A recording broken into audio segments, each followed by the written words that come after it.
শিক্ষার্থী সংশ্লিষ্ট কমিটির কনভেনারও। আমি বলেছি প্যানেল এখানে আছে 4টি, আমাদের স্বতন্ত্র অনেক ক্যান্ডিডেট আছে। নির্বাচন হচ্ছে কেউ জিতবে আর কেউ হেরে যাবে।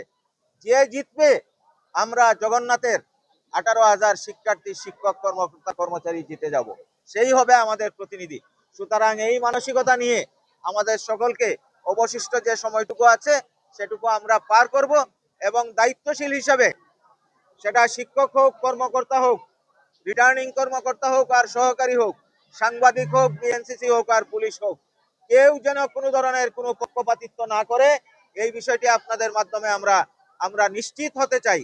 এবং এই ধরনের কোনো অভিযোগ যদি আমাদের কাছে এসে থাকে আমরা সেটা জাস্টিফাই করব এবং নির্বাচনের পরে আপনাদের সামনে আবারও সেটা আমরা উপস্থাপন করব। আজকের এই প্রাথমিক ব্রিফিংয়ে আপনারা যারা উপস্থিত হয়েছেন আপনাদের সকলকে আমি আবারও আন্তরিকভাবে ধন্যবাদ জানাচ্ছি এবং আপনাদের প্রত্যেকের আজকের পুরোটা দিন আপনারা সময় দিচ্ছেন, আপনাদের এই সহযোগিতা যেন অবারিত থাকে এই জন্য আহ্বান জানিয়ে আমার কথা এখানেই শেষ